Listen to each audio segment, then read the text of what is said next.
what your choices have been, and what karmic timelines and contracts you have journeyed. The light is calling for the reunification of all aspects of life in this realm now. It is calling for the cleansing of all polarities. It is calling for the rising of all sacred heart centers now. All are being summoned home to the greater light now.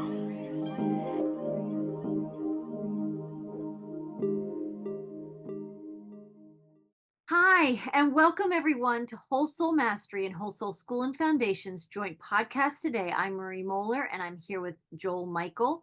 We're back again. We talked a month or so ago about higher perspectives and time-space travel and multidimensionality and living life in the quantum. And we mentioned some shows that we both enjoy that kind of illustrate some of those concepts or evoke those frequencies, or I might even say those memories in all of us. And we're going to talk about some of the shows that a couple of our favorite shows that we love that do that the most. And Joel, why don't I, first of all, I want to welcome you. I want to thank you. Thank you for joining me today.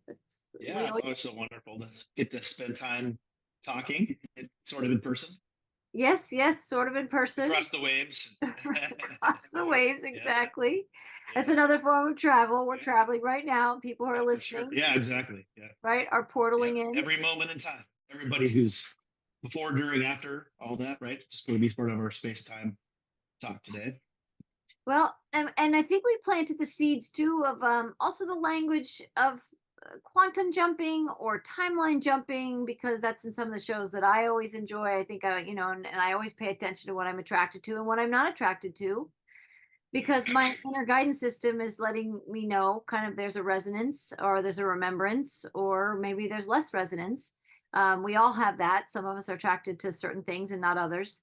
But this concept of quantum jumping and timeline jumping and quantum leaping, it's showing up in more of the TV shows, more of the films, more of the things that we're watching. It clearly, to me, that's an indication that the collective consciousness is going through a shift, a leap, and they're at a place of interest in this area where this might not have been interesting a decade ago, might not have gotten people's attention. And before we start talking about some of these concepts, I just want to invite our listeners to remember that in some other podcasts or some other Marinades messages that I might have shared, there has been this invitation to know your cosmic coordinates, right? To know that in the new earth that's emerging, what's your vehicle, how you travel through time and space is your consciousness, right? It's where you focus your energy, where you focus your intention, or where you're resonating with at any given moment. And so a lot of time travel or multidimensional connection, how I access messages or have remembrances, I guess I would say. You brought up a really good point before we just started talking on camera, was basically how skilled can people be to like arrive at the vibrational destination if you're jumping timelines, if you're traveling through time, like the characters we're going to talk in some of these shows do. That's like, filmmaking and storytelling. But in our real lives as souls on a spiritual journey, I think that is something that we are going to be tasked with. Like, it's possible in future technology, we move our vehicles by our consciousness. What if there's no steering wheel in our cars in the future? It's us. We're the driver who's driving by vibration. So I felt that as you said that right before we got on camera, and it also happens in some of the shows that we're going to talk about today. I've certainly seen it in some of mine. If they're time traveling and they think about at the last minute as they're about to jump through a portal and some random thought comes through their head, they end up in some other realm that they didn't mean to be in, because that's the last thought they had before they went down that, traveled into the portal.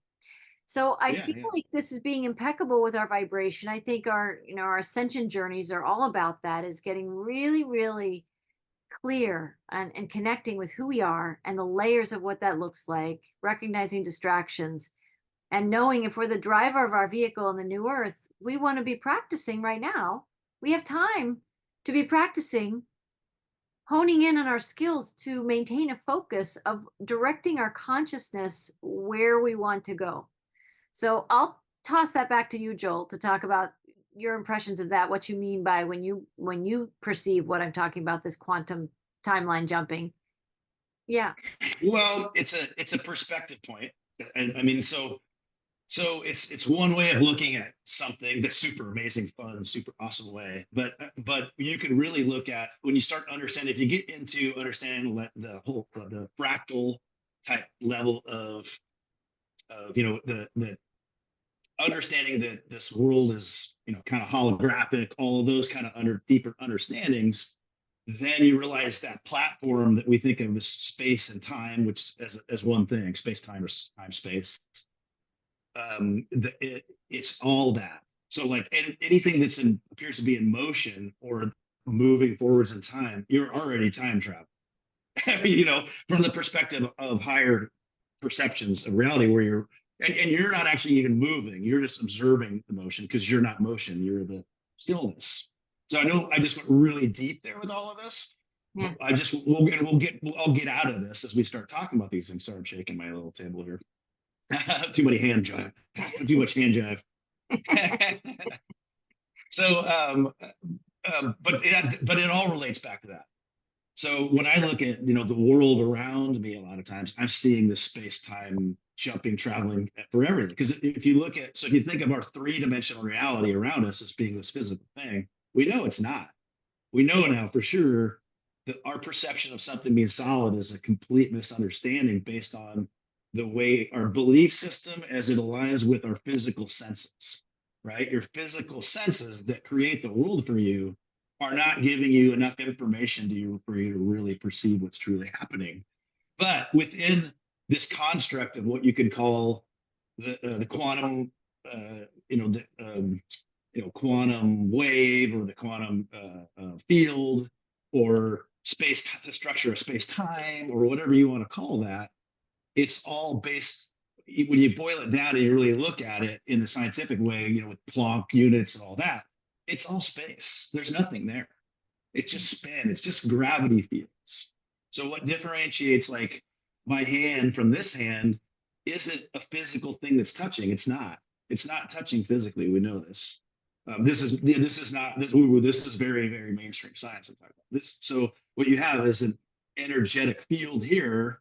It's not vibrating in a way where it can pass through this energetic field. That's all you have. If you can match this vibration with this one, now you're walking through walls, right? So from a higher perceptions of reality, those types of things don't exist if you're not dealing with them, if you're not perceiving yourself to be a body. Anyway, so I know we're getting a little bit too out there, but I want to get back to the perception idea that all of the structure, these things I'm talking about that seem random, they're all one thing. They're all one thing, and they're all this base that's space and time. And so any time that function is in motion, which is what our perception of reality is, that's space time moving. It's space and time, and it's quantum. When we look at it, we think of it as zoomed in, but basically, if you zoom in on anything, no matter how big it is, you eventually get to the place where the thing that's created isn't creating it locally. It's energy that's not nearby. It's nowhere near. We don't know where it's coming from, right? It's just popping in and out of reality. So the thing that makes up the third dimension is this thing that's not bound by space or time at all. And so our inability to understand how moving through space and time is based on a misperception that we're only in a three-dimensional reality, which is not true. It just seems that way. But that makes sense. Yeah, it's really deep, but it is deep, but we're both speaking to a similar frequency and energy and consciousness and understanding, and it's just a matter of in the ways that people listening perceive it as well. And I love that we both bring our perspectives on it to invite people to be aware of this, because I think this is, to me, it is the higher frequencies. It's the new way of creating. We've been creating like this in a 3D world, but in such great density, when our consciousness believed itself to be living in this world of a 3D matrix, and we didn't call it that. We would just think this is life on Earth, and it is all that it is. right? Until we unpack more layers and see a bigger picture. Well, the higher self that we really are is not bound by time and space. Correct. So as a character, you're in this area where you're like, it's like you're sleeping. It's like when you're sleeping and you're trying to run. You're like, Right. right. So that's what this realm is. That's what the physical realm is this weighted, you're getting, you know what I mean? There's gravity and things take time, and this healing takes time and all that. Everything takes time. There's no time. Right. There's no time, right? And you so think it so takes that so time that until all it that doesn't. part, yeah. So, but all that those ideas of the third dimension of it being this linear thing, it goes here, here, here, and here, and here. That's only a very limited perception. Anything that seems like a straight line is more like just where circles are intersecting, where cycles are intersecting. Right. So a three-dimensional perspective of space and time is just that. It's only three-dimensional, and we know that's not, that's just a very small sliver of what's actually happening. So from that higher perspective, if you go, get from silence and you can see self as, I don't want to say separate, but you can see yourself as just simply the observer, only the observation. And when you connect to that silence, now your imagination is going somewhere new. Yeah. You could call space time travel, because now you're astral travel or whatever. Right. But it all just comes from stepping through the stillness. Yeah. Stepping through the 0 point, because that's your highest self. And when you do that, energy and information come in new ways. They're already always coming all the time through that silence and stillness. You're just not tapped into it. Right. So space-time travel is just another, in terms of our physical bodies, that's what these movies are, right? The physical body. I'm this character, I'm Joel, and now I'm transporting this character somewhere that's not bound by space or time anymore. That's the leap. So we're bringing our understanding and our abilities that we always already have within consciousness into this physical reality. And that's what, the progression of the human race and the earth is bringing this ideas and the abilities and the beliefs within consciousness into the physical. And we're doing it.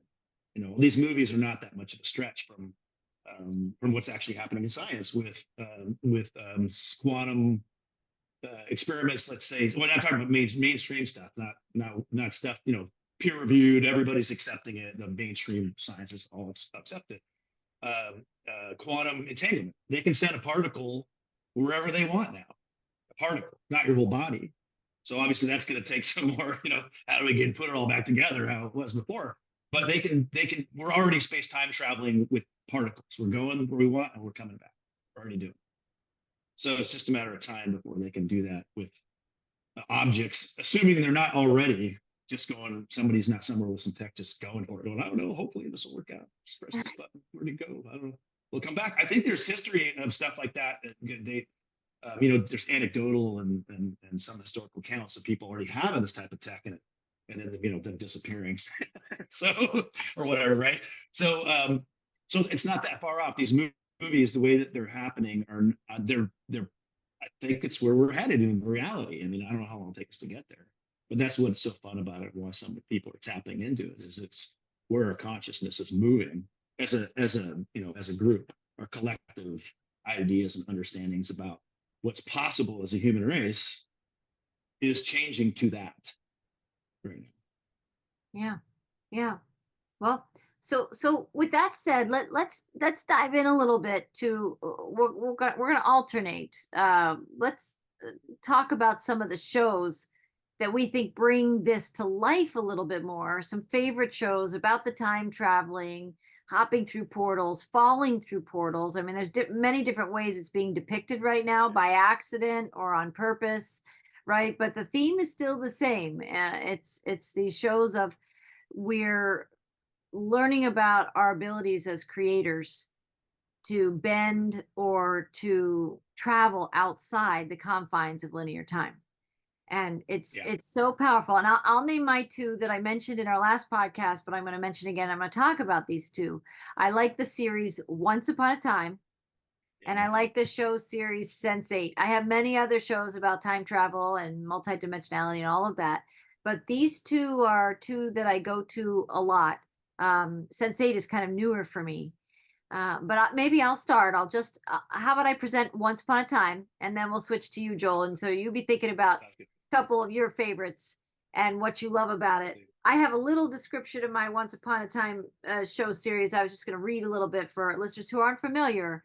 There's 7 seasons. It went for 7 seasons. Once Upon a Time is an American fantasy adventure drama television series that aired on ABC from October 23, 2011 to May 18th, 2018.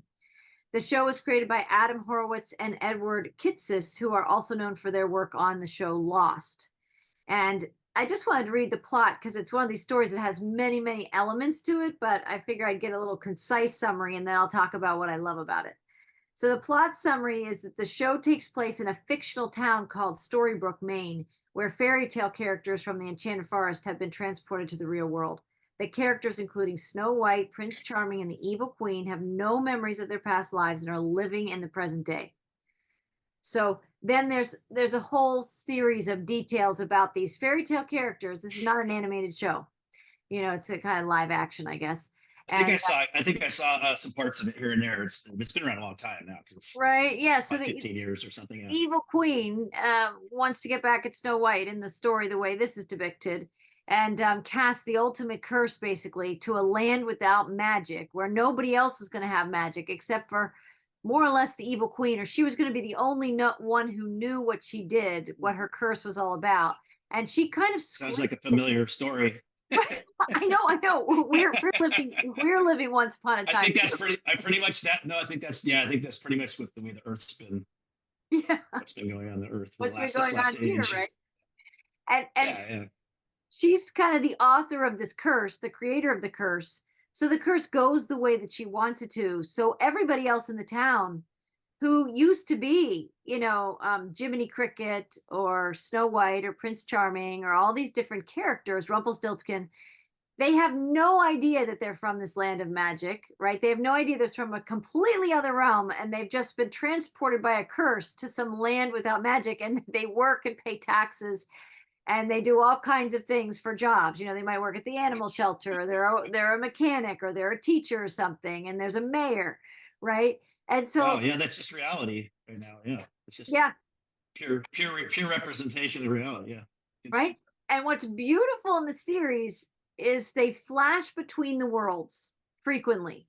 So where there's one scene going on in Storybrooke in the land without magic, there's also like a corresponding tale or memory or connection to the fairy tale realm of who they really are, where they're these amazing heroes and villains, and they do use magic and they can time travel and all these things. There's magic beans. And it's really a story about good and evil and light and dark and villains going through transformative processes to try and be good. They have challenges doing that. And then you have the brave heroes who make these slippery slope type decisions and make kind of sometimes villainous choices, or not the best choices, right? That somebody you would think of as a brave hero would make. So it's the challenges of like the foibles of all, who we are. And especially when they're living a lot of the time under these curses and these spells that distort their own self-perception of who they are. So they're making choices from a distorted lens of who they are. And what I love, one of the things, I love so many things about that show, but how they travel the realms. If you don't have a curse, you're kind of out of luck, and most of them don't. But one way to travel the realms in Once Upon a Time is to have a magic bean that kind of comes from the Jack and the Beanstalk, right? You have to have this magic bean that you throw. It's your ayahuasca, I guess. I don't know. I mean, we should relate this to present day, exactly, like what our own version of Storybook. So you get to see through matrix with your magic bean. But in that series, because they do use beans a good bit at the time when they need to travel and they have to get back to the realm, it is the how they travel. You have to have the bean, and then you have to think of the place that you want to go. And many times it works out just fine. They go exactly where they want to go. They arrive exactly into the realm that they intended to go. But the ones that get distracted at the last second, like they threw the magic bean and somebody says, "Hey, where are you going?" And they get distracted and they think this last thought before they hop into the portal, they go to completely the wrong place. And then they're out of magic beans. So they have to figure things out. But this is Yeah. also a reflection of us, right? We are creator beings. We're powerful creator beings. And so sometimes we arrive in the destination where we wanted to go. We get the job, we buy the car, we have the relationship. This is the destination that we wanted, right? We envisioned it, we're living it, the magic bean, and our intentions worked. But then there's other times that I think we're throwing out magic beans. Sometimes as unconscious creators or distracted creators, which I think we're in a window of time now in this ascension process to really refine our ability to focus on what we really want. Or we could end up in other realms where we really don't I want think to be. I Yeah. think if you just use you're always using the right bean, that's just unconditional Always. love. Then I think you don't have to worry about it. Those all where am I going to end up? Am I going to think the wrong thing and all that? You don't have to do that. I don't think. In fact, I think that's part of the process with being able to actually the real process for being able to travel interdimensionally, at least within consciousness, is just the ability to let go of any of that type of control. and then it's your higher vibrational self is just you're just vibrationally being sucked towards it. And there's not really everything else works itself out. Yeah. If that makes sense. Yeah, that's But it's interesting. more about I love that. the getting control of the positive versus negative balance is not about getting control. It's about completely letting go of control within your mind. Basically, you just let the heart take over. Within the idea of controlling something. That's how you get there. That's how you get through that portal. Is to Right. just Let go go. back to zero. Just let go of everything. Go back to zero. I saw this guy talking about meditation recently. He referred to it as cork meditation, and I was like, "What's that?" I didn't even watch the whole thing, but it's just like you let go of everything, and this cork just goes point. And I was like, "Whoa, that's amazing! You can get like to zero just if you just have something visually." For me, I used to use bubbles rising, but this cork thing, it does it all with one shot. And So then can you're you like, say that again? but What was that called? What kind of cork, manifest? he called it cork meditation, like a cork on a bottle. Oh, Like you pop the cork and or you let go of the cork in the water, it just floats to the surface or whatever. I guess I forget. I didn't even watch the whole thing. I was just like, that's all I need. I'm doing it right now.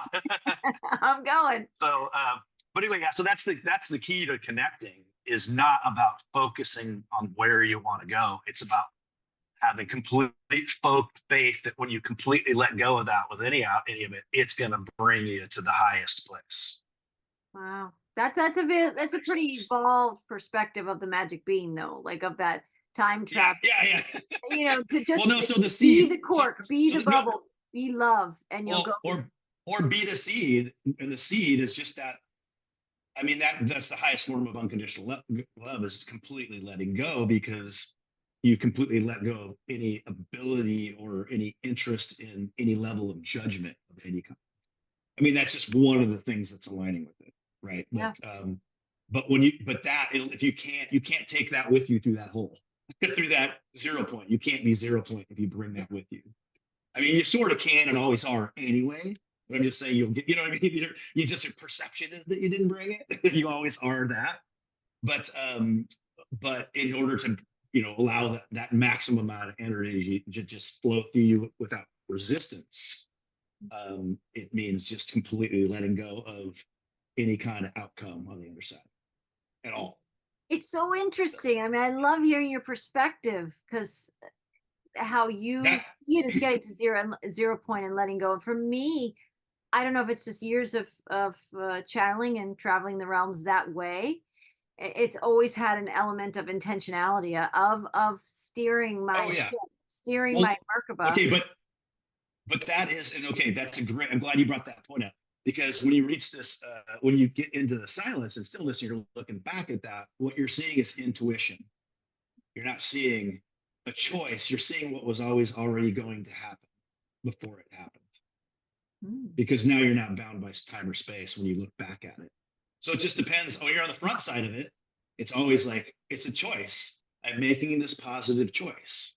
but then you let go of that, right? This is just a classic cliche law of attraction way of getting stuff, right? I mean, I think that's the way it's been taught for a long time, is this, I have this idea about what I want, and then I let go of it. But it's not, when you get higher perspective of it, it's not an idea about what you want, because you don't have desire like that, like at this higher level. So it's just about allowing what was always going to come and to you and happen to happen. And that's how people who are able to actually manipulate the matrix are doing, at least from a benevolent perspective. Yeah. You know, there's two ways of doing it. There's two ways of manipulating reality. But you know, I guess there's the whole there's a spectrum of that too. Right? There's two opposite ends, and then there's the whole middle. Yeah. But that's the key. That's where these higher people, you know, these guys that are the Tibetan monks who can, you know, sit in like 30-degree weather for like 5 hours and their skin's warm, and you know, they're using breathing techniques. But that's how they're doing it. That's how they're manipulating. They're manipulating their body and manipulating their realities to put their hands through the rocks. They have some intention, sort of, kind of, because they don't really care whether their hand goes through the rock or not. You know what I mean? It almost, that's the level that people get to in order to wield that, at least in those circumstances, that complete letting go. And then you can see what's going to happen, and that's the thing that's going to happen. I don't know. I know from the bottom looking up, it sounds completely opposite and crazy, but that's because we're looking at things upside down. We're looking from the bottom up. It's you know, true. you're looking through the lower shock. You're looking through the lower chakras. You're not looking through the crown chakra, where there's no lines or divisions or what's the word I can use? Limitation on it. Limitations. At least not within consciousness. Not within consciousness, there not isn't. And then of course, within certain levels of consciousness, you start realizing, hey, all this stuff that you think of as real and fake, it's all the same. It's all just the image. It's all just reflections of light. And one level that you think's not malleable versus the one that is malleable, that's just part of the illusion of this density that you talked about earlier. That things are physical and there's gravity and it's slow. Basically, you're in time. You're perceiving yourself to be in time and be controlled by time, and not just the observation of time. Right. Yeah. I think, you know, and this whole conversation invites or evokes a willingness to play, because that's how we're talking this way. It's we're playing at a higher frequency, because if you are just this arm or this chair that I'm sitting on or this desk, you know, that's very much the tangible physical world, which is putting us more and more in the consciousness of what you see is what you get, and you know, just very physical reality. But in a creation such as the one that is so gloriously divine, if you are willing to play and engage these higher frequencies, you can move between the realms in the ways that we're talking about. Well, like I said, you always already are. You just think that that's thought. You always already, you're like, you know, even when you're stuck, you're really grounded in this three-dimensional reality, and you're like, oh, this bad thing happened in the past, and I'm stressed out about it, and oh, I hope that doesn't happen in the future. You're just seeing possible past and possible futures. Does that make sense? In this now. Yes. So you're not actually viewing anything that really is happening or happened. You're viewing you're getting a glimpse of one of the infinite versions of reality that you think that you're stuck in. I don't know if that makes sense. So when you reframe that, and you can go, every time you see those thoughts in the past, in the present, you can go, oh, well, that's just some other, that's not even me. I'm either seeing somebody else's life who's playing out that way, or I'm seeing some different version of the self that's playing out that way, but I'm not seeing what's really going to happen in this life. You know what I mean? So that's the beginning of how to let go of those types of thoughts. And I think that's part of our process in this part of the ascension, is that you have to go, in order to get to all the places, you have to, part of the process as you're doing that, as you're going all these multiple places, being all these different people in your thoughts and your emotions, and you're traveling, right? Space-time travel. I don't really see it that way. So it's just like you're already always there. That's how it's kind of seen from higher perception. Is it's not like I'm going to travel from here to there. It's just those walls don't exist, and here already is here and over there, because that's how 0 point works. Wow. There's so no like space or mind time. bendy how you're talking. Yeah. Well, and I think that that's the best way to describe some of these beings who do actually travel that way, even with way in which their consciousness is interacting with their craft, which I think is also conscious. I'm almost positive all these craft that travel with them are also conscious beings that are now they're connecting all their consciousness, and that's how that tech works. I'm getting really sideways off this. It's That's all so right. much fun, all this Well, stuff. it's okay. It is Maybe I so should much fun. yeah, I was yeah, gonna just totally. So let me ask you to yeah, share so to yes. share a story. Share a movie that you particularly like that illustrates some Okay, of what yeah. we're talking about. What's a favorite of yours? Yeah, so there's one that I've been watching. It's on Apple, I believe. Yeah, Apple. It's called Dark Matter, and I just realized as you were describing it, it's a totally different kind of movie, but it's pretty much the exact same plot as the one that you just mentioned. In terms of the way that they're connecting, they have to. So the gist is, there's a guy. It's called Dark Matter. This guy, he was a physicist, and he teaches physics at a college where nobody's paying attention to him, and he's got a wife and a kid, and he just is kind of burnt out. Doesn't really wishes that he'd done something more exciting in physics because he's really passionate about it, and and he's really good at it. And so it kind of seems like he doesn't really like his life that much. He wishes things had turned out different. He's kind of in that victim consciousness. And then one night he's heading home, and somebody in a mask kidnaps him and gives him this shot of something, and you can hear it's like something funky's going on, and he ends up in this other reality that's not his, where he's this guy who has created this box where you can travel through space and time to but it's mostly just other realities. It's like you can go to the world where you already live in, or somewhere close to it, or that's kind of where they keep the narrowness of the movie. It's like everything that's most stuff anyways that's a parallel reality they tap into. Some of it's super out there. It's like, oh, it's just nothing but ocean when we step out the door, but all of it's based on this location that they're going from, the same location to the same location where the box was and where it would be physically within this reality, within Earth. So it's got that limitation. But so it turns out that the guy who has kidnapped him was him from another time, who was the one that took the other path. The guy that took the path of, instead of, settling down with my wife and my kid, I'm going to opt to not do that and not be with you, my wife, or the one that ended up being his wife. And I'm going to go down this other path where he went dark and stole some of his friend's technology and made this space-time thing so we could get back to the one where where he chose to marry the lady. Wow. So that's what it's about. But by the end of the thing, and so there's a lot more to it, but the gist is that they inject these drugs. They inject these drugs, they walk into a box, and then all of a sudden, when there's a black box, you just see this hallway and infinite doors down this hallway. So it just looks like a physical hallway, and it's got physical doors, and you just walk down, and anytime you're going to open a door, if you just walk in, it's going to be something probably that you don't want, where you don't want to go. So he has to go through like 50 of these. He's got like 50 shots, and he's down to the last one and all that. So he's got to figure out how to clear his mind and get to where he needs to go. And he keeps trying, it's not working. And then, of course, at the end, it works. But then now it turns out every time he'd gone into the box, it had created another alternate him that had its branch timelines. And now they're all starting to show up in this timeline because they were all basically the him that had been kidnapped, that once he went back in the box, then branched. So they're all really the guy who had their life yanked now. And now they're all showing up going, we want to be with you, wife and kid. So it's pretty wild. It's pretty wild. But that part about you got to concentrate to go get to the world you want to be in, that part was the same. And it was more about they did a pretty good job of it. And even when they're in some of the parts where they're having the dialogue and stuff, it's really good representation of understanding quantum physics and the way in which space and time is kind of constructed. It's pretty much dead on in a representational way. But a lot of stuff is, because that's just the base structure of kind of everything. so you can do it really obviously in a movie, or like we were talking before, you can see this type of representation sort of in everything, because it's just light and geometry and movement.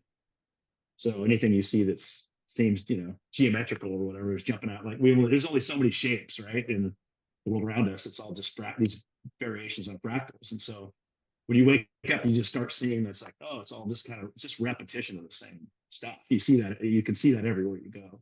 So you see it in movies as representation, and then you see it in physical reality or whatever. Anything that's a shape it's a holograph.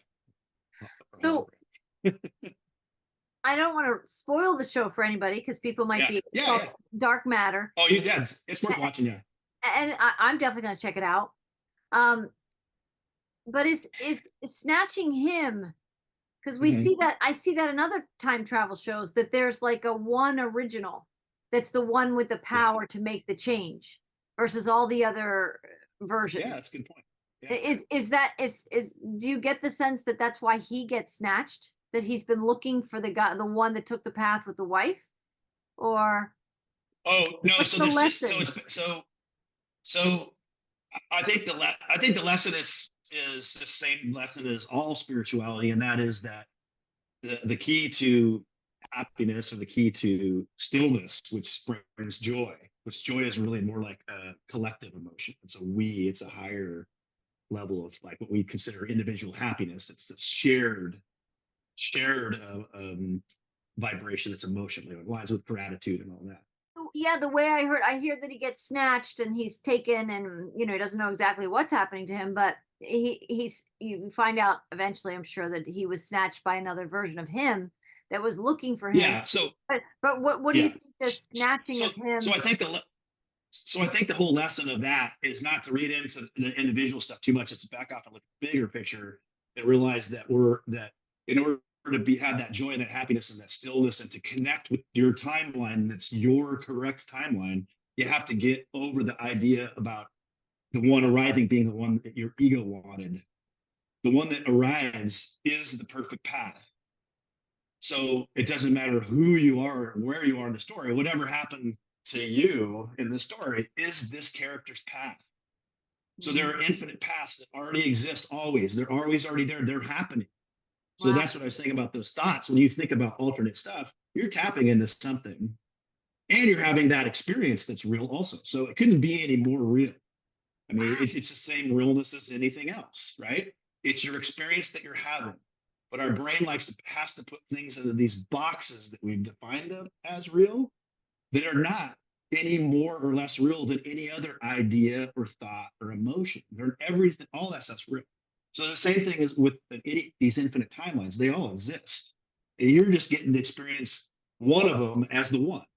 That's this part of the timeline that we're waking up to, is to say, okay, I'm the one nothingness, stillness, allowing, that's actually the creator of all of it. And Right. so I'm actually all of it, not just the people, Right. all of the everything, the plastic, the walls, the air, all of it.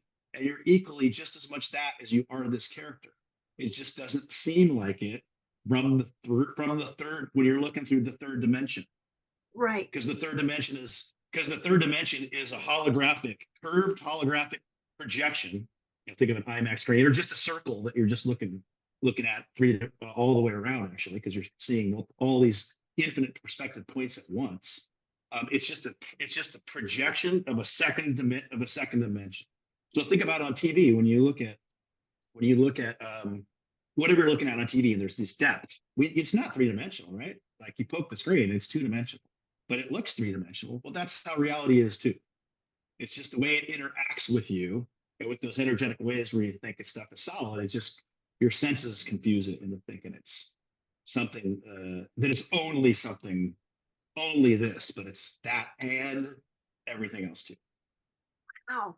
I know that's a long finger question, but to answer your question, but it's back to that whole letting go part about like whatever is arriving is exactly what was supposed to arrive, Hmm. and that's how you move into this. That's how you shift your perspective point to move to only the objective, not just the observer as a person, but to realizing you're not the person, you're observation itself. And so when you can become observation itself, then your nervous system's calm and nothing's bothering you, Mm, that is because you're so because you're allowing. that is so Yeah. beautiful So and so it, timely for anybody listening, and for me too, Joel, just because I think a lot of people are aware of the astrology and the cosmology, and so much is coming up for a lot of people that I know, and for myself as well. And in a recent video that I posted in the last week or two, I talked about that there's strength in vulnerability, and you're giving a language and an awareness. You're offering this lens to look through that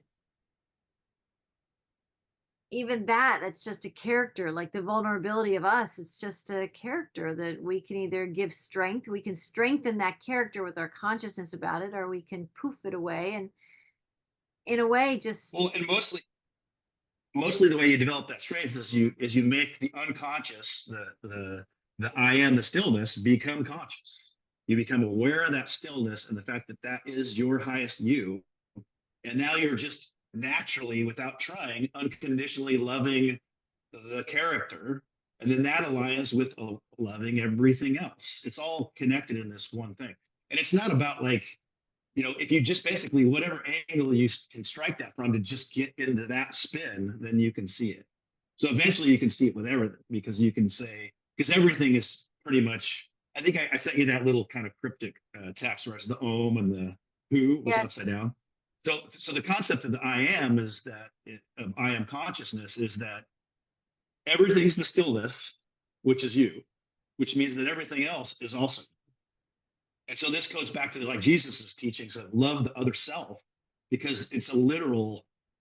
When you use your emotions towards someone else, you're creating that emotion and you're bringing it into this reality. So if you're angry and you're projecting anger towards somebody, especially if you're speaking it into existence or acting it into existence, you're bringing that distortion in. You're bringing distortion back into play. Whereas if you just let it go, you don't have to. I mean, you can get into going, oh man, I'm going to send my unconditional love to this person or this thing or whatever it is, no matter what it is, no matter how dark it is. Because that doesn't actually give any more power to those things. It forces them to come up. Does that make sense? So eventually, just it becomes very simple because you're just doing that. You're either like okay with everything, or you're projecting love at it, and then that's all you can feel anymore. right. That's all you can think anymore. And so it's both, because you start, it's a back and forth between like first you start feeling it and thinking it, and then now you got to put that in play. And in third dimension, that takes time, right? It's part of that denser process. And so when you're in an awakening, people will be hard on themselves. So before they get to this point, they're hard on themselves. They're like, oh, I lost my cool and I got mad at someone and I didn't treat them right, right? And then they feel bad about that. And a lot of our basic interactions every day in our mainstream society is about people. You're supposed to feel bad about stuff based on what other people's perception are about what you were doing or not doing. A lot of times based on misperceptions. There's this constant thing where people are walking around going, why isn't this person? They should feel bad. They should feel bad. But you realize after a while that's upside down. You're creating that feeling within yourself and within them if that's what you're projecting. So you just have to eventually you just let that shit go. So It's a good lesson. It is something that I think we're all learning how to do. And I do think just as quickly as we can materialize things with putting our energy and emotions and yeah. feelings, and all of it into it, we can dematerialize the very same things. Well, yeah, and so much it just has to do with practicing, right? Moving between those energies Yeah. making that seamless, because in the beginning, moving from one energy to the next energy, it feels awful. Yes. It's anxiety. It's anxiety, basically. So most people, when they're awakening, unless it's a rare one, and then there are plenty of those too. But most people they're going to have higher highs, but they're going to have maybe lower lows or more, aggressive Yeah. negative feelings too in that process, because you're moving from higher up to kind of back almost where you were before. It seems gnarly, or it seems like you're moving way down here, but you're not. It's just a Right. relative, because that's how the illusion works. It's all based on a relativity. It's not based on a one and a 100. It's a circle. It's infinite. It's based on how does this compare to this. That's how the whole thing is. Exactly. Well, that sounds like So an do your interesting next book. show. I You mean, want to do your next? Yeah, totally. Yes. So that you want sounds to do? like What an was the other one interesting you're show. going to? Yeah, yeah. My That's next one is Sense8, which is newer for me, and I tend to watch things once through, just to experience the energies and the emotions of it, and then I'll watch it a second time through for like the deeper meaning of like, oh, I see how they wove that in there, and I would miss some of those weavings if there are. I mean, we were talking also that I think there are lessons. I mean, there's also been propaganda and all kinds of conditioning hidden inside films for decades, since the films industry began. But if you're willing to be more on the awakened path, if you're willing to see deeper, there are deeper messages in a lot of these shows, in books for the spiritual seeker. And when I watch Sense8, here I'll read a little story about it. It's an American science fiction drama thriller web television series created by the Wachowskis. The show premiered on Netflix in June 2015. And they say the plot series revolves around 8 strangers from different parts of the world who suddenly become mentally and emotionally linked due to an unknown evolutionary leap.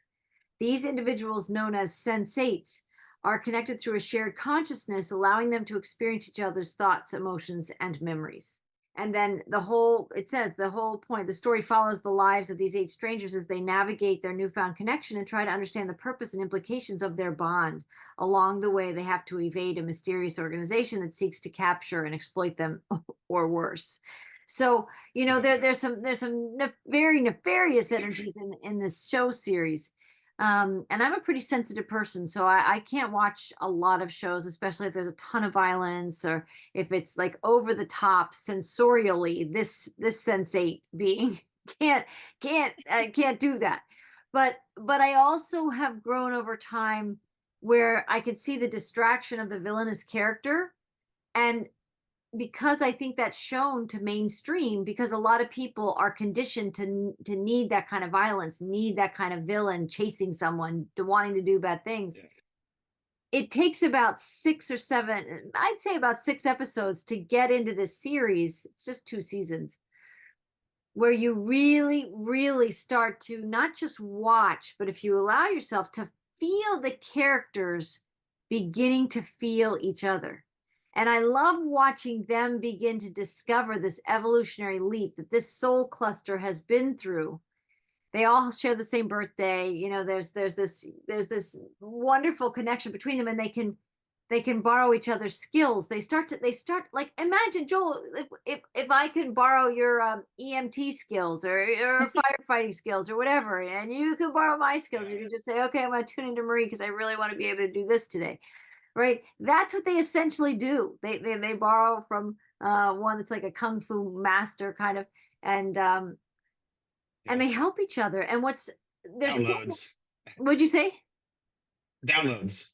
Downloads. Yeah, it's like or that's those. Obviously, I think on that show I watched part of it. It's more like overlapping character perceptions, which and I think and a shared most people who are consciousness. tapped into that kind of stuff. Yeah.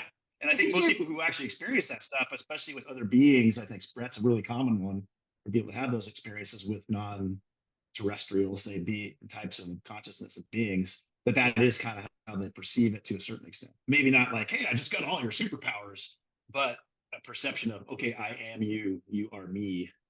They are having this experience. They are definitely having a shared consciousness, and even can step into each other's lives. That if like one of them is about to go into a really stressful meeting, and another one in the cluster senses that, is in resonance, and can feel them going through that, they can step into their body and either help them through that meeting, or stand next to them and talk to them as they walk through it. There's so many aspects. It's one step. It's one kind of angle of perception of the avatar experience, the shared avatar experience. Yes. Yes. Which you could also call telepathy, or you could call, oneness. It's all kind of the same thing, which is interesting, because when you get into telepathy, you realize it's shared experience, it's shared thought. It's not like this person's over here or this person's over here. It really is more like, oh, we're overlaid right now, those perceptions. We are having this experience. And it, as the show progresses, without giving too much away on this one, but as they're awake to how connected and shared a consciousness that they are, if something painful happens to one of them, to their bodies, all 8 of them experience it as if it was their own body, because they become much more highly attuned to each other. And so, of course, if we're talking about this sensate ability in humanity, it would change a lot of things if we felt each other, if we really felt each other and can transmute Well, things for each other, right? well, we do. We do for sure. Everything that you feel is also connected to what somebody else is feeling or doing. It's all so that's what your body. The body is basically its own infinite universe. That's a sensory organ for all the rest of the universe. So that feeling that you are all those feelings you have aren't just your feelings. They're everything and everything else. So it's a matter of tuning into what's what in any given moment, I guess. But Right. that I think is automated. I think what comes is the thing that's supposed to come. That's whatever that morsel is that's going to help you. It might not be like, oh, I totally know karate now, Yeah. but it might just be arriving as just a thought, a nudging or whatever. It already is. Just people, not everybody's aware of it.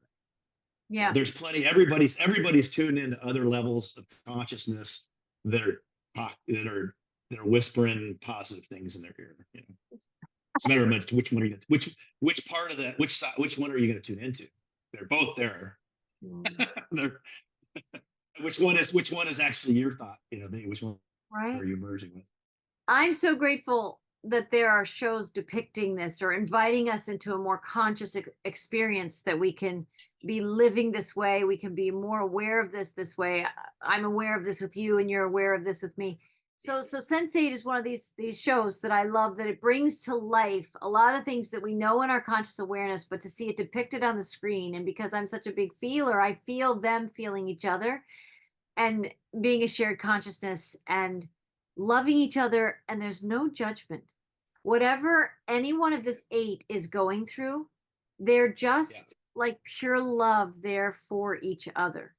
It's so Well, beautiful. one thing I noticed about the show too is I really like the way the show is drawing on extreme diversity across culture and Yes. individuals. Yes. That's obviously a very purposeful thing that show did, is it draws on this, you know, people that might seem very like in the middle mainstream all the way out to the edges of both sides. And so I think there's a huge lesson in that, is that, yeah, guess what? In order for you to really connect with people, you're going to have to connect with people who are different, because everybody's different. Yeah. And that's part of that ego thing, of resistance of the ego, of wanting to always create sameness. Like, why aren't people doing things the way I do them? That must mean there's something wrong with them. Okay, well, if that's true, then there's something wrong with everybody, because our perceptions of reality are not as aligned as people think they are. If you start talking about like your thoughts out loud around other people with certain types of context about like just even basic stuff, like, here's how I like to run my household, just anything. Everybody's come from a different background. So we all have such different opinions about any given moment, based on a lot of it based on habit, or based on just unconscious programming or whatever. But that all that stuff is what makes us diverse, and that's beautiful. That's why we're here. We're here to wake up now, to experience the fact that diversity is what it's all about. That's, as the I am, that's the point, is to create one of everything, right? Yes. One of the infinite everything, and experience that. So it's, once you look at it from that perspective, it starts to become a lot easier to get past the whole idea of suffering, because you realize, oh, we're just trying one of everything, and that includes some of that. And while you're in that, while you're in that density, perceiving being this individual who's going through this suffering, you're very blinded to everything else. You're very blinded to everything else. You get lost in. And that's part of what we came here to do. It's the awakening wouldn't be amazing if you remembered it already. It's like Correct. it's not an How fun would accident. that be if you already knew? Yeah. And if Right. everybody was already all the same, like like the ego wants, it Right. was already like the ego would, not, maybe the ego doesn't know what it wants. It just wants something else to be happening than what is, which is why that thing I was talking about earlier about integration is all about allowing what is to be, learning how to stop fighting that. And that, again, that aligns with how integrated is your nervous system. How much are you in fight or flight versus parasympathetic rests? Mm, that's a huge Yeah. point. That's a huge point. That's why the breath is so important, because it's the granddaddy of all granddaddies of stimulating the vagus nerve. And it's also because when you do conscious breath, it's you're immediately tapping into just the point of observation, or at least you can. You can train yourself to do that very easily by going, I'm only the observation, and you do it enough, and it's like, yeah, you're immediately back in that understanding that you are. And then once you're there, we're realizing that you always were being. You can't perceive anything without being awareness. Right. So if you're ever perceiving anything, you're the whole enchilada. You can't. It doesn't work any other way. That's just the design of the universe. Right. Wow. Wow. Well, I So feel let me like get. there's so many gems. Yeah, you hop in Yeah. and share your last show that we're going to talk about today. Yeah. I'd love to So hear. So I talked about Loki a little bit last time, but I want to talk about it a little more in depth. So Loki is an amazing time travel show, and it's space and time because they're going point to point in very specific areas. So it's kind of what really I think exists out there in terms of technology in the galaxy and the universe and all that. And actually, there are beings that do have this tech where they connect to consciousness and they can go whatever point they want to go to whatever point they want to go. But that's our perspective of it, right? Because we're looking from this three-dimensional, like over there is over there and over here is over here and I'm me and you're you, but they don't see it that way because they don't have the limitations even in their physical reality. So it's funny. So here's a good example of, well, let me go into the show first. I know I'm getting off again. So you got to keep me on track where you got to keep me on track. Right here with you. Yeah. So in this, they're going point to point in this Loki. They can go whatever they want. But the gist is that Loki, it actually jumps into one of the other Marvel movies where he's been arrested, and there's this Tesseract cube, I think it's called. It's one of the super time travel. I don't know if you watch the Marvels, but there's a few of them. There are almost all the Marvel movies have interdimensional time travel and quantum mechanics. It's in almost all of those. But this particular one, so Loki has been kidnapped, and these cubes and these other gems that they have that are like the power of the infinite universe. Once he gets arrested, he goes to this place and he can't break out because he can't use any of his powers because it's out of space and time. So space and time manipulation doesn't work there. So if you're like a superhero, your powers don't work. So he's just stuck there. And while he's in prison, he keeps trying to break away and fool them and get away from them and everything. And they're trying to talk him into like just coming to the other side and living his hero's journey and going and helping them stop these timeline issues. So the gist ends up being that all these people who work there as these timeline cops, or I think they call themselves, I forget, it's a Bureau of Time, management or whatever. I don't know. They have some name for it. And it's about, they're the managers of time. So they're screwed up timelines and then they go back and erase the messed up timelines. Well, so they end up realizing after Loki goes through all the stuff where he escapes and runs and has all these adventures and everything, he figures out that there's one bad dude who runs all that stuff, and he's plucked them out of their real lives, where one of them's selling like ski-doos or something like that. They're just normal people living normal lives on Earth, and he's plucked them out and has erased their memory and told them that they've always worked here as timekeepers. And so Loki is having to jump actually forwards and backwards on this one timeline because he starts as he starts awakening, something's happening where he starts to develop even within the place where it's supposed to be quarantined, the ability to travel within time. But it's random. He can't control it first. He's just popping up, kind of like an awakening. Like it just starts settling in over time. He starts being able to realize, oh, I can let go. I can have this time and let go and wind up where I need to. So that's at the end. So he's trying to save the whole timeline and everything by going backwards in time and telling people stuff that now all of a sudden they have it there ready to go. It's a comedy.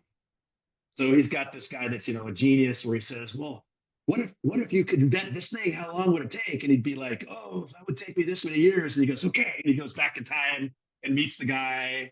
And then the guy he's in the past and Loki's in the present.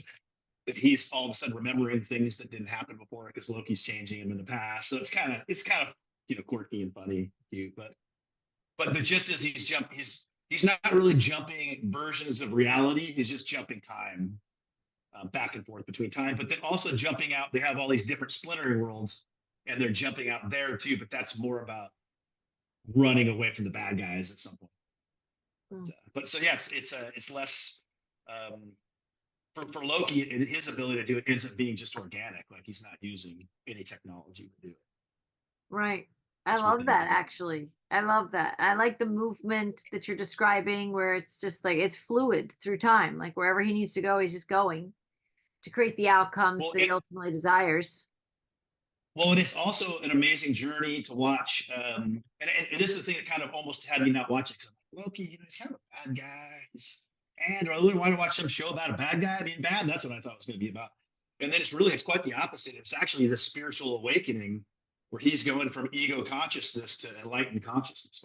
It's powerful. So he's gone from the villain to live his hero's journey, and as he goes through his hero's journey, where he's realizing all these horrible things that he's done and how terrible he was, but then he starts drawing on that energy to do good, and it's just it's got all the elements of the cliche classic hero's journey intertwined with the modern part about the space-time timeline jumping, which really all of this stuff is it's reflective of consciousness. That's not what it's in physical reality. It's a reflection of consciousness. It's just within our perception of a forward-moving reality with like technology and our ability as physical beings is always behind consciousness.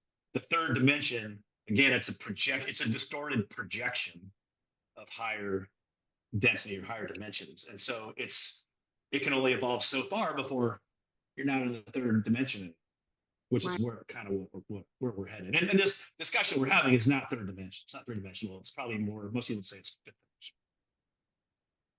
dimension. Yeah. Which is really just a view of the third dimension for what it is.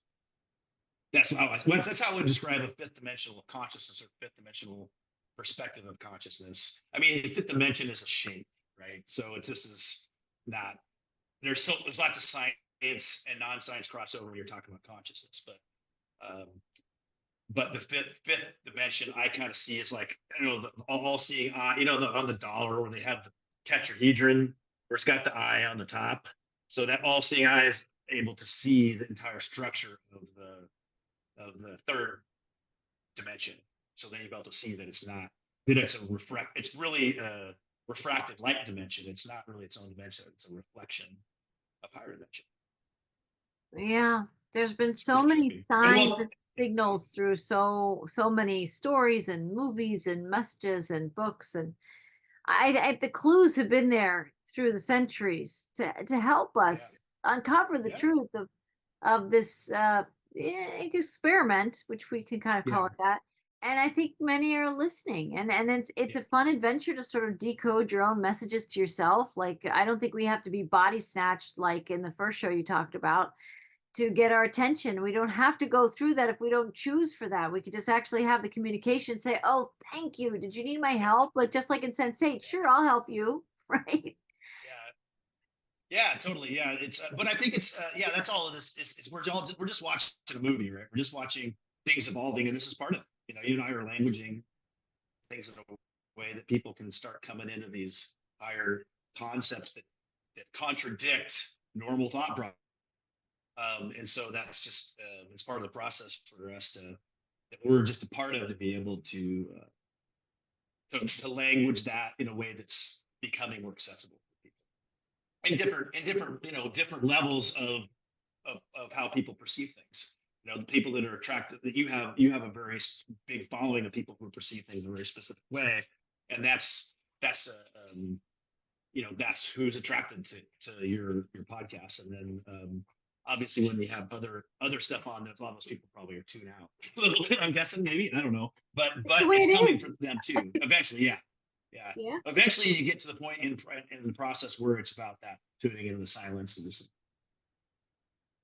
and at that point it's kind of easier because you realize I'm not doing anything, actually, just letting go of this stuff. You're doing stuff still as a character, but in terms of the effort that's involved in terms of twisting with your mind, that goes away. Refreshing. It's refreshing for me to hear that. It's refreshing for people to hear that. I think I love that we have these exchanges where I think we really are illustrating like the time in humanity's ascension process, that the world is ready to play around with these concepts. The world is ready to play around with this, being more fluid, and, allowing ourselves to let go and get to a zero point and see if we want to be the characters we're talking about in these stories in our own lives, who are traveling and can access information from other versions of us, other skill sets of ours.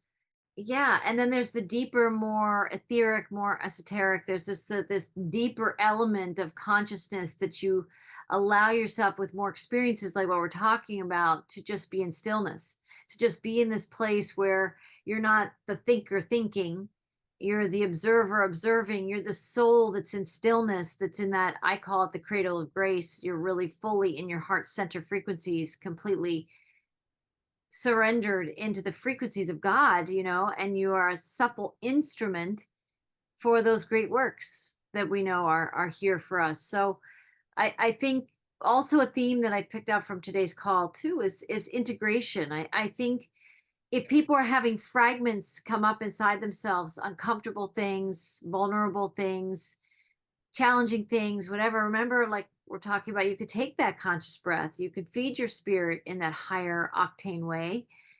I think the gift is in the fact that these things are coming up, so we can actually observe them, and we can time travel in our own ways beyond them. Because I think it's like these stories of us are popping up as little 3D pop-up stories of us, where we can choose and say, I'm just no longer giving that power, but we channel our energy into the traveling. And it's a new level of manifesting or creating, because I think we are really directing when we turn and we consciously put all our energy on something, right? Whether it's a vacation somebody wants, or whether it is still like at the level of trying to manifest to pay our bills in this 3D matrix. If we could enter the quantum stream, observing our bank accounts to be filled with the numbers we want it to be filled with, we don't have to think, we don't have to work hard. It's not arduous, it's not labor, it's not enslavement. It is literally a liberation. Where I never read that book, Think and Grow Rich, but maybe that's the point, is that we really do, but maybe from a more quantum perspective, to think and grow rich, to direct our energy and grow wealthy, right? And it's not to say that we're not those things when we're playing in the multidimensionality, but the version of people that could be listening to a call like this, Joel, could be in a real situation where their body isn't in a perfect state of health, or where their finances aren't in a perfect state of health. And I think people need to know, what's the bridge that I'm going to go from being whatever this is, their body, their financial picture, whatever it is, to a place where they're quantum surfing the frequencies of already having it and being in that alternate dimension, and then bringing those frequencies in through us, the portal of our heart center, that's the time traveling chamber inside us, to just know that that's real in our lives now. And then the universe wants to conspire with that greatest vision for you in your life. But I, for one, I've always been somebody who loves stories. My kids always love stories. They're filmmakers. They tell stories in the work that they do. And I guess I do the same, as well as somebody who's been writing frequencies for so long, and channeling these higher dimensional frequencies as an option to say, hey, feel this. Does this resonate for you? Feel this. Bathe in these frequencies with me, right? But I learn a lot through stories, because it really activates in the best of what stories can be. If it's been used to control humanity, stories, the conditioning on the TV and all the commercials and all the ways that they've reached our subconscious mind, like you mentioned Freud today, and going back to all of that, it can also plant the seeds of the quantum wonderful life that we know we're meant to be living, that lives beyond any smallness and myopic vision in this timeline.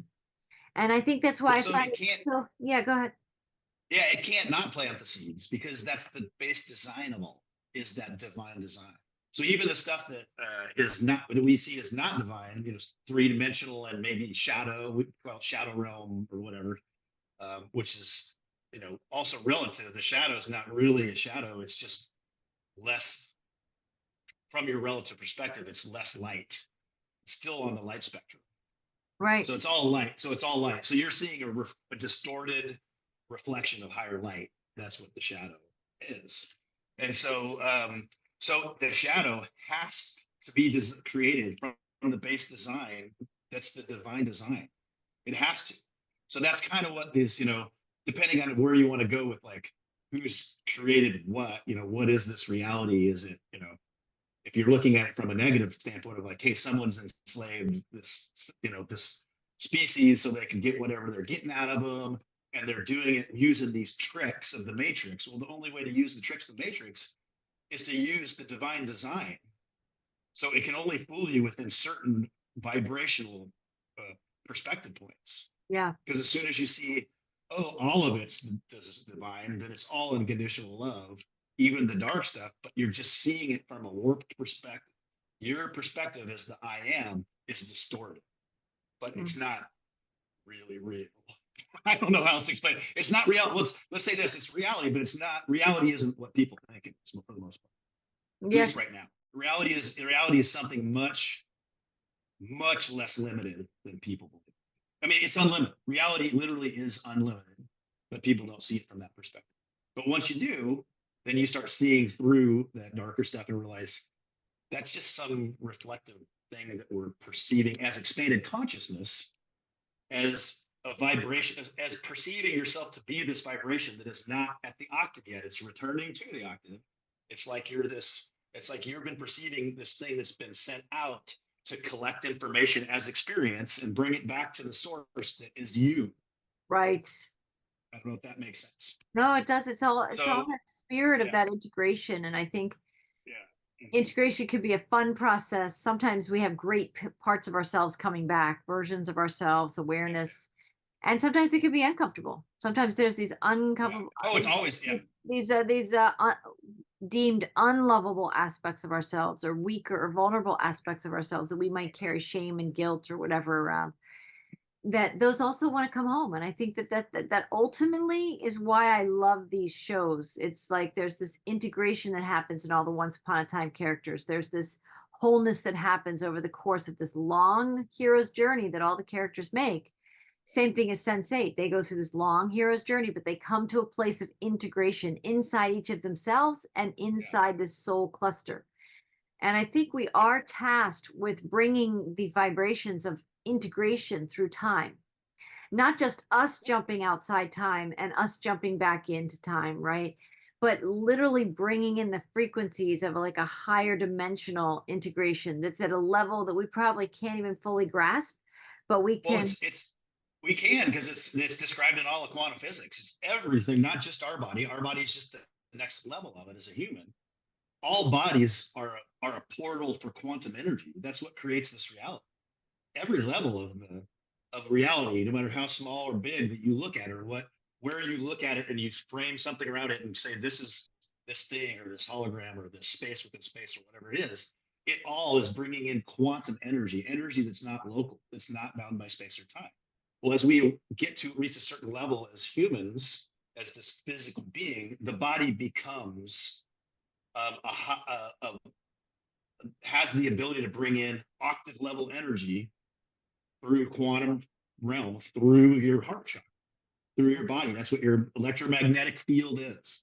The electromagnetic field around the human body, and it runs through the chakra systems. This is science. This isn't hoopla stuff anymore. It's built. I mean, you can go look at all the studies they use where they measure stuff with different, very devices, where you can see pictures of the field, and they show you how they can take specific energy and track it. Like, I'm like, hey, you're in Australia right now. Right. You can see this immeasurable energy come off somebody and then arrive at the other person in that exact instantaneously, not on a delay. So this stuff's been around. This stuff's been around for a couple decades. It's just now got enough momentum to where there's been enough peer-reviewed journals, and enough. It's just got washed out enough for people going, that's just crazy, to where it's like, okay, well, that's what's happening. We can see it. So that's what the awakening process. Part of what the awakening process is, right? It's everything. But one of the angles that it is that the human body, as we rise up in energy from the physical reality that's around us, based on the energy that's coming in from the sun and the solar system and the galaxy and the universe and all that, it's coming through this planet. We're aligned with that energy. Yeah. And it passes through us. We conduct it. We are conductors of electricity. our bodies and the earth are all electromagnetic machines that are a singular machine. Yes. So the human body, once it kind of gets in this awakened state, where it aligns with the consciousness, unconsciousness becoming conscious, and realize you're this stillness, or you're the whole thing, or you're just the observation, the whole thing, whichever of those three perspectives you're viewing it. Then you can start seeing that the body is actually putting out this energetic field around it that is both changing the physical reality around itself. It's mostly it's happening subtly though, but then also it's changing everything else in the matrix, because it's not that, it's quantum now. It's not bound by locality. So when you put this unconditional love back out to the universe, it's much more powerful than you physically are helping somebody or doing something in your physical reality. I mean, that's important too. We're here to embody that, because then that's the collective thing, right? If we all get to where we're doing a little, then we've solved the problems, right? If we're all thinking this way and acting this way, now we're at the next level of society, which that's what's happening. Because it's in it. A lot of people have doubt, but the energy can't go up the way it is and not transform the human body. It's just that it's happening so fast. It's changing our nervous system and creating a fight or flight response in everything. And all the other, things in our life too. Everybody's looking at the phone every second and all that stuff that triggers our nervous systems. But I don't look at that as malevolent or bad. I look at it as like, oh, that's a sneaky way that the universe is forcing people to overwhelm their nervous system so that it transforms. That's how I see that. But even people who are anxious, I go, oh, okay, well, that's just, it's benevolent love flowing through them, that they just haven't, they don't know it. They're not realizing it, because it's tough to see that when it comes through, because it's not, even for people who understand that it's what it is, can still lose themselves in it. Because that's what creates the amnesia, that creates this not remembering from this world, is that vibration. It is. It's fascinating. I love where you journey. I love the language that you give to us. I love the perspective that you share, because it in itself is portal opening of people to expand their vision, make their picture bigger, and also notice where our language limits us. That's a big message from a long time ago. Language can limit us. It can incarcerate us, or it can liberate us, right? Language can incarcerate and language can liberate.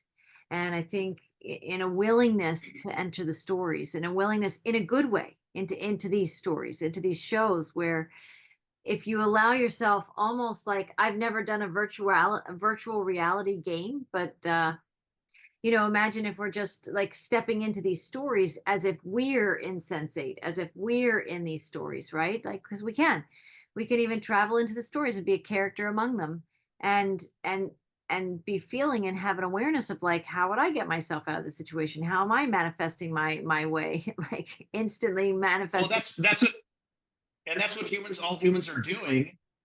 That's the way in which we're sharing the emotion. Before you were talking about, I want to share this emotions with everybody. People don't realize they're sharing it. Anytime they're around somebody and observing what they're doing, they're sharing their emotion. Yes. Just a lot of it though is resistance. And so when you're looking at somebody not unconditionally, you're resisting because the ego's going, well, I'm not like that. Well, I wouldn't do that. Well, shouldn't that person be doing the thing that I would do, or whatever? That's the level of consciousness that the world's in. Most even people who are enlightened, they're still speaking that speak, because that's the language everybody else speaks. Right. And so I've been trying to clean that up myself here and there, to not to realize that what I'm saying out loud, if it doesn't make sense in both quantum and three-dimensional, I try not to say it. It takes time. It takes time. Because we're recalibrating our language. We're forming new words and new vibrations with our willingness to. The right language would be to sort of tweak it in a way that we're literally speaking our way into a higher vibrational state. Or we can speak our way into a lower vibrational state. We have the choice every single day with how we're perceiving, and then how we give it power with sound and light, with our frequencies. Yeah, and I would say from a more kind of science view, or even an emotional view, you can use it both angles on this word. It's a transmutation. You're actually turning that other energy that's lower into the higher energy. It doesn't exist. You're bringing that energy into this energy. So that's what an ascension is. It's not that you're moving dimensions. It's just that you're rising up to where now you can see the stuff you haven't been able to see before or perceive it within consciousness. Right. Because you actually aren't seeing from a perspective point of the third dimension anymore. Literally, you aren't seeing through that level of distortion within the lens that is blinding to the people who see through it, because they're stuck in that what we call ego consciousness. They can't see that from that perspective. Right. And then of course, all of us most of us who can still have the habits, or we still have the moments where we get lost in it too. I don't know that. I think there's probably people on the planet who don't have that, but they're the type of people who don't live with their family and stuff like that. They're like the monk, right? You know what I mean? It's harder to do it when you're immersed in society, but that's what's the real happening. test. It's the next the real level. test. Yeah. Can you do it amidst everybody? Can you live it in the sea of humanity? Yes. It's quantum ability, lock and chew gum, and everything else at the same time. Yeah. By letting go to just realize all that stuff's actually just doing it itself. It's just automatic. Yeah. So all the stuff you're juggling, you're not. You're just watching it. Thank you, Joel. I think a lot of us will be relieved to tap into that energy. Whatever's burdening people, right? In the end, we're not really experiencing these things, and yet you're not really even burdened. You're not really even burdened from that perspective. You're not really even burdened. You're just going, look at this beautiful, wonderful creation of experience, of infinite experience that I'm getting to tap into. Yeah.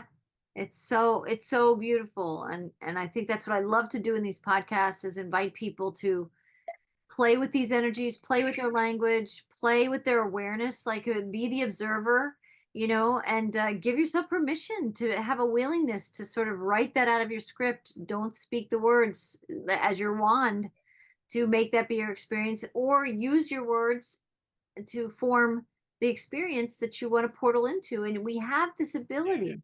It doesn't have to be hard, and sometimes it is.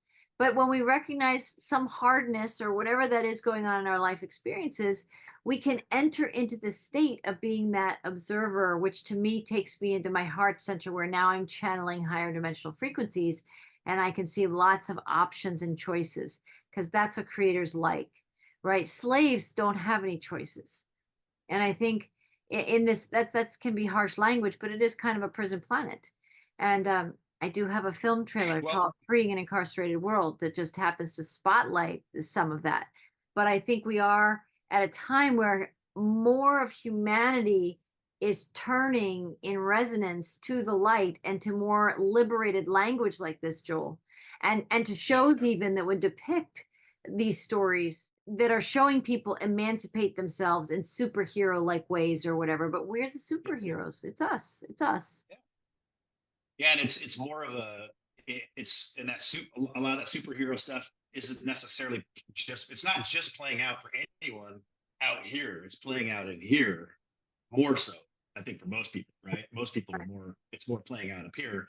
And so so that's what it's all about. If you learn to let go of get out of the cage that's up here, then you could be in a physical prison and still be in line. As long as you have any kind of spare time in your hand to just be like, you can connect. It doesn't matter where you are, who you are. I know that sounds easy. It's easy to say from my point. We're living in Southern California and have, first world problems, not third world problems, right? But there's plenty of people who have been through the most extremes of hardship, where that's the thing that creates their life. So we get hung up a lot in our minds in that cage of like, again, I want things to be a specific way, and if it ever goes this way, that would be the end of it, and I couldn't handle it. Yeah, you can. I mean, I hope that doesn't happen for anyone out here, but don't spend any time worrying about or being scared of it, because then you're already in it. You're already living that alternate reality that hasn't happened, and your body is physically and emotionally living it. And that's mostly what creates our dis-ease, the stuff that we store in our body as anxiety or what's called negative emotion. Most of the stuff that we store there, we create in our minds. It's not created by anything that's happening in a physical realm, by far most of it. So when you learn that and you can learn to let go of that, then the part of stuff that's actually happening, it's a lot more. Not always, but But I do believe like that if you can reach enlightenment by just it's called. There was one guy, he's like I think it was a Japanese Zen Buddhist. I just heard the quote. I don't know anything about the guy, but he says something like, "You want to be enlightened? Just sit. Your body will do it for you. If you just sit and long enough, not do anything at all, you'll twist through your mind, but eventually you'll get through the other side. It won't be fun or comfortable, but you'll get through the other side of it, and then you won't have that problem so much anymore. The more you turn towards your mind to let it just work itself out by just sitting and not engaging in your mind in something, the more it just happens for you. It's just an automated process. So beautiful. And so most people can't start there because meditating or sitting still gives them massive anxiety. They literally can't do it. That's because you have so much energy trapped in your body that has no direction to where it's going, that you're just feeling. As soon as you stop, now you're tuning in all these feelings that you've been avoiding tuning into. So you have to process. You got to turn towards that stuff and view it. You can't push negative emotions away, and you can't push negative outcomes away. You can. We all do it, but when you do, it's going to hurt. That's what suffering is. Right. Is resisting what is.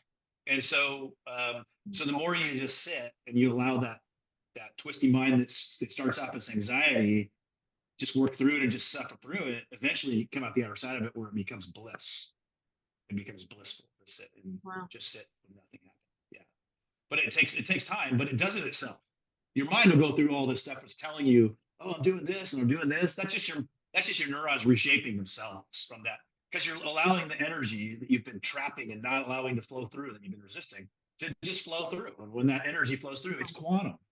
And the healing properties of it are just at a whole other level than a third dimensional healing. It's fast, it's more outside of time and space. So that's physical, from a physical healing of wounds all the way up to just emotions or whatever, they heal. It heals faster. If you allow it to heal itself by not resisting. So beautiful. And that resistance, but resistance is also kind of illusion too. You can't feel bad for resisting because that's what your nervous system does in order to evolve itself. Those hormones that dump, where you're like, that is the first step in the process of healing. I teach my students this in the emergency medical classes, is that the first stage of healing is the pain that's notifying your awareness to become aware of it. That's where the healing starts. You become aware of the pain. And then you don't ignore it. You don't push it. You just observe it. And it just floats away. When you learn to just observe it with nothing else happening, it just melts away. Not the problem necessarily, but your angst over the problem, the physical angst. Yeah, it's beautiful. It is beautiful. This is what I intend and want for any of our listeners, to have these experiences. And this is that time. In these ascension times, it's a beautiful, poignant space right now to allow ourselves and our consciousness to get into that stillness, to go into that space, to allow the conscious breathing, to welcome it in, and to allow the integration that's happening as we make peace and fully embrace our human selves, right? That the human parts of us that would attempt to convince us that the impossible is not possible. Right? The ego that thinks that way. I think we're in a time where we want to, if the old toolbox is not transcending the taxation system or the craziness of the narratives and the world news stories and what's going on, like, I think if people can start to realize that there's more power and peace than there is in the panic, right? But that takes time to allow our human selves to have had those human emotions. And then when you are evolving, you get to the place of like, the observer is where my power is. It's where I can infuse this world with a kind of quantum energy that could transform a lot of this right now.